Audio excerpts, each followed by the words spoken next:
Página 370, teste 1. Andréia construiu o poliedro ao lado, usando cubos idênticos, cada um com 150 centímetros cúbicos de volume. O volume desse poliedro é igual a... Então, nós sabemos que aqui nós temos, 1, 2, 3, 4, 5, 6 cubos e cada um tem 150 centímetros cúbicos de volume. Então, nós vamos fazer 150 centímetros cúbicos vezes 6. Só que essa resposta vai estar em centímetro cúbico.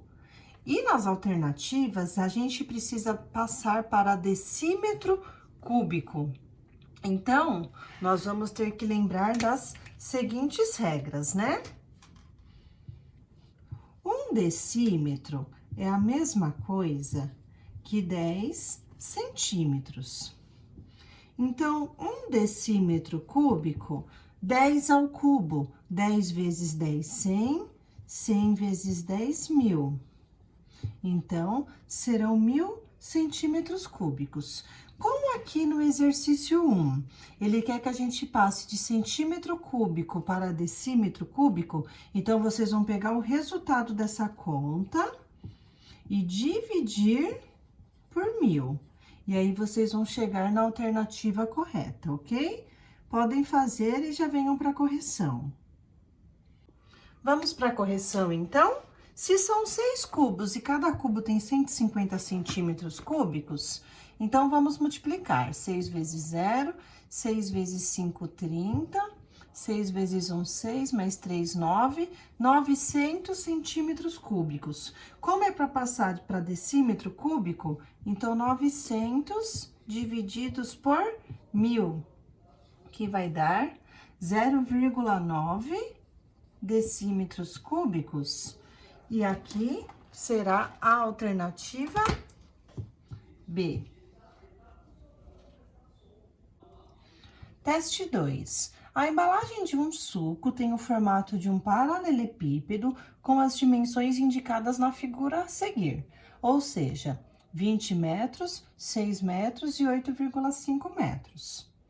De acordo com o fabricante, a caixa contém exatamente 1000 centímetros cúbicos de suco. Desprezando a espessura do material que compõe a caixa, é correto afirmar que o suco ocupa, da capacidade total da caixa, cerca de... Então, vocês vão ter que calcular o volume aqui, 20 vezes 6 vezes 8,5, o que totaliza o 100%. Como o suco ocupa 1000 centímetros cúbicos, então, vocês vão ter que relacionar essa diferença com a porcentagem indicada. Ou seja, quantos por cento de suco cabem dentro dessa caixa? Utilizem um raciocínio e já venham para a correção. Vamos à correção, então. Calculei o volume, 20 vezes 6 vezes 8,5, que deu 1020 centímetros cúbicos. Como tá falando que o suco que cabe dentro dessa caixa é de 1000 centímetros cúbicos, então, se nós pegarmos o volume do suco, que é de 1000 centímetros cúbicos, e dividirmos esse volume pelo volume da caixa, 1000 dividido por 1020 vai dar aproximadamente 0,98. Ou seja, isso equivale a aproximadamente 98%, alternativa D. Teste 3. Alguns objetos, durante a sua fabricação, necessitam passar por um processo de resfriamento. Para que isso ocorra, uma fábrica utiliza um tanque de resfriamento, como mostrado na figura. Então, aqui tem um tanque, temos 40 centímetros de largura, 30 centímetros de profundidade, a altura do tanque é de 25 centímetros, só que aqui tem que diminuir esses 5 centímetros aqui, que é o espaço entre a água e a borda do tanque, tá? Ou seja, a altura da água é de 20 centímetros e não de 25. O que aconteceria com o nível da água se colocássemos no tanque um objeto cujo volume fosse de 2.400 centímetros cúbicos? Então, vocês vão calcular o volume dessa peça e ver o que acontece com a diferença entre o volume da peça e esse volume de 2.400 centímetros cúbicos. E aí, vocês já vão entender qual é a alternativa correta. Vamos à correção, então.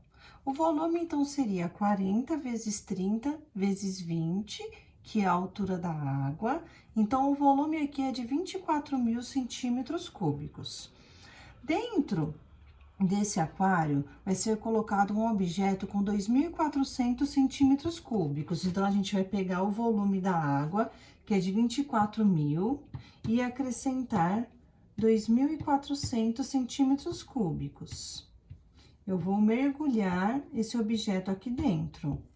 Então, o seu volume passará a ser 26.400 centímetros cúbicos.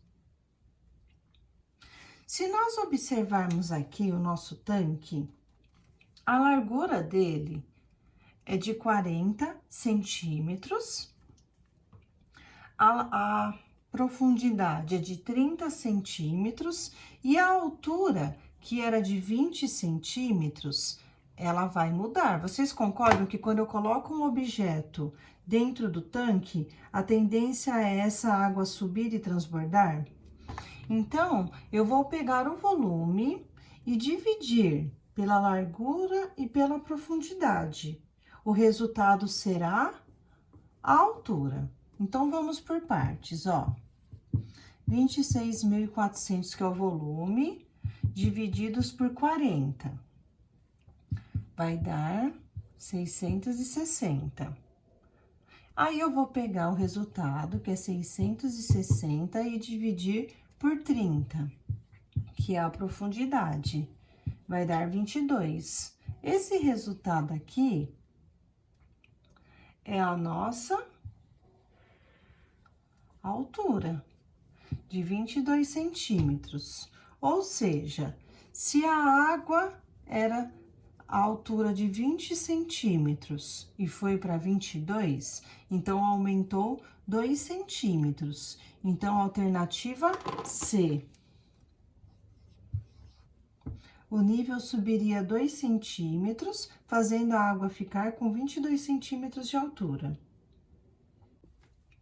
Teste 4. A Organização das Nações Unidas, a ONU, recomenda que uma pessoa consuma diariamente no máximo 110 litros. Na casa de Sofia, onde moram 4 pessoas, o consumo de água em determinado mês de 30 dias foi de 21 metros cúbicos. Nesse mês, o consumo médio de água por pessoa na casa de Sofia superou o máximo recomendado pela ONU em... Então, é o seguinte, vamos pensar aqui, ó.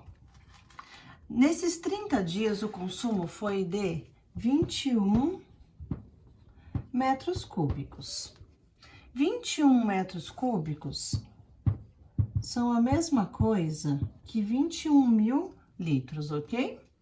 Agora, vamos pensar pela lógica. Esse consumo de 21.000 litros foi em 30 dias. Então, vamos imaginar todo esse consumo e dividir por 30.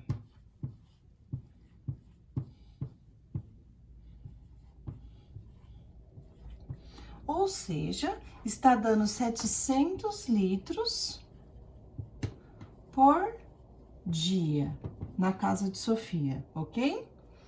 Quantos moradores residem nessa casa? Então, está falando aqui, ó, que são 4 pessoas. Então, são 700 litros de água por dia. Vamos pegar esses 700 litros e dividir por 4 pessoas, ok?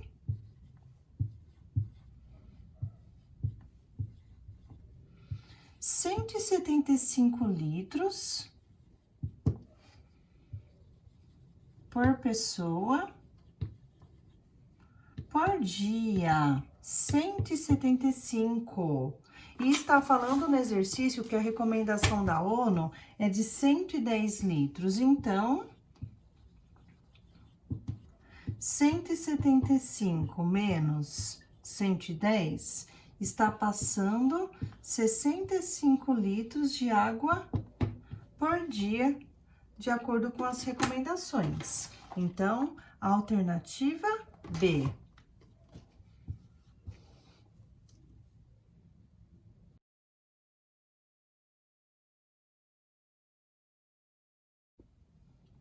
Radiciação.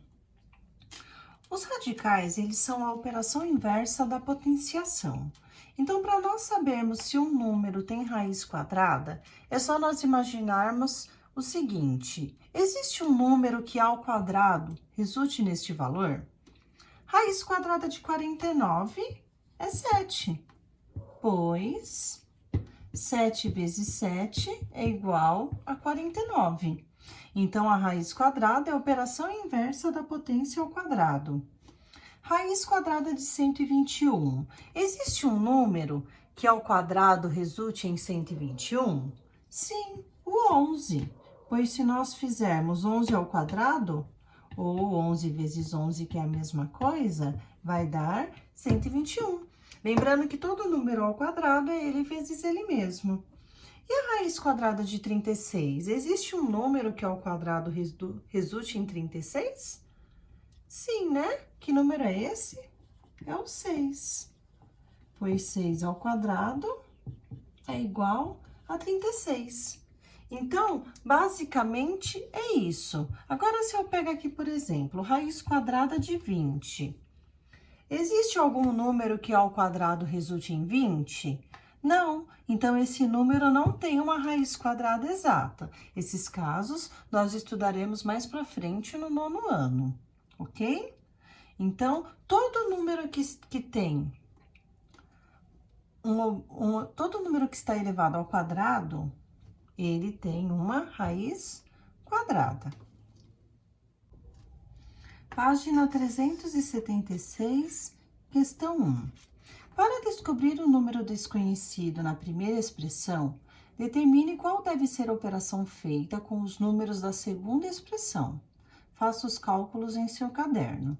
Então, aqui eu preciso saber qual é o número que menos 49 dá 74. Ou seja, a gente realiza sempre a operação inversa. Se aqui tá menos, então eu vou fazer mais. Então, 74 mais 49 resulta em 123. Isso significa que 123 menos 49 dá 74. Se eu tenho uma fração, qual é o número que menos 2/3 dá 1/2? Então, é só fazer 1/2 mais 2/3, que vai dar 7/6. Operação inversa novamente. Qual é o número que menos 7/8 deu 6,9? Então, eu faço 6,9 mais 7,8, que deu 14,7. E no caso da divisão, qual é a operação inversa da divisão? É a multiplicação, não é verdade? Então, opa, tá faltando um 14,7 aqui. Qual é o número que dividido por 125 dá 64? Então, eu vou fazer sempre a operação inversa, 64 vezes 125, que deu 8.000. Aqui, eu vou fazer 1/2 vezes 2/3, que vai dar 2/6. E aqui, meio vezes 56, que dá 28. Então, utilizamos a operação inversa em todos os cálculos. Questão 2. Responda as questões propostas. Qual é o número natural que elevado à segunda potência, ou seja, qual é o número que ao quadrado resulta em 36? Eu já falei no nosso exemplo, hein? É o 6, né? Pois 6 ao quadrado é igual a 36. Muito bem. Qual é o número natural que elevado à terceira potência, ou seja, ao cubo, resulta em 27? Qual é o número que ele vezes ele mesmo 3 vezes dá 27? É o 3, não é verdade? Pois 3 ao cubo é igual a 27. 3 vezes 3, 9. 9 vezes 3, 27. Letrinha C. Qual é o número natural que elevado à quarta potência resulta em 16? Então, ó, 2 vezes 2, 4. 4 vezes 2, 8. 8 vezes 2, 16. É o 2. Pois 2 elevado à quarta potência é igual a 16. E por último, qual é o número natural que elevado à quinta potência resulta em 1? Ah, é o próprio 1, né? Pois, se nós fizermos 1 elevado à quinta potência, 1 vezes 1 vezes 1 vezes 1 vezes 1 dá 1.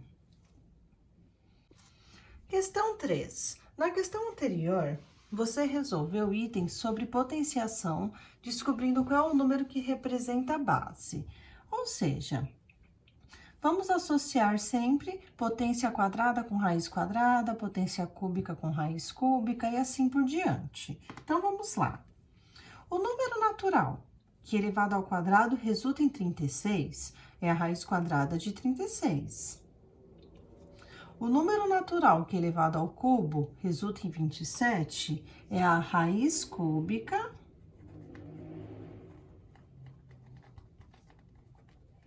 de 27. O número natural, que elevado à quarta potência resulta em 16, é a raiz quarta de 16. E o número natural, que elevado à quinta potência resulta em 1, é a raiz quinta de 1.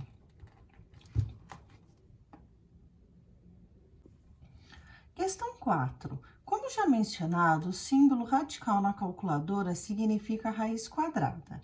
Dessa forma, complete. Raiz quadrada de 49 é igual a 7, pois 7 ao quadrado é igual a 49. Raiz quadrada de 100 é quanto? 10, pois 10 ao quadrado é igual a 100. Agora, olha a letrinha C, que interessante, né? Nós temos aqui, ó, um 0,5 ao quadrado. Se 0,5 vezes 0,5 vai dar 0,25. Vamos colocar aqui, ó, 0,25, a raiz quadrada vai ser 0,5. Pois 0,5 ao quadrado é igual a 0,25. Lê-se raiz quadrada de 25 centésimos. E na letrinha D, apesar de ser uma fração, é muito fácil. Quem é a raiz quadrada de 81? É o 9, não é? E a raiz quadrada de 25? É o 5. Então, a resposta vai ser 8 quintos, ou, desculpa, 9 quintos, falei errado. Porque a raiz quadrada de 81 é 9, a raiz quadrada de 25 é 5. 9 quintos ao quadrado é igual a 81 25avos. Lê-se raiz quadrada de 81 25avos.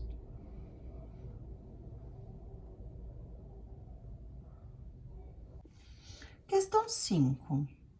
Nos itens da questão anterior, todas as raízes eram quadradas, ou seja, raízes de índice 2. No entanto, como vimos nos itens B, C e D na questão 2, nem sempre queremos determinar raízes quadradas. Quando queremos determinar a raiz cúbica ou raiz de índice 3 de um número, por exemplo, utilizamos os símbolos de radiciação com o número 3, conforme dado no item A abaixo. Então, vocês estão vendo aqui, eu tenho uma raiz cúbica de 8. Tá vendo o número 3 aqui em cima no índice? Eu leio raiz cúbica. Aqui na letrinha B, eu leio raiz quarta. Na letrinha C, raiz sexta. E na letrinha D, raiz quinta. Quando não tiver nenhum número aqui, nós já sabemos que é raiz quadrada. Verifiquem, ó, nos exercícios anteriores, que não tem nenhum número no radical, é raiz quadrada.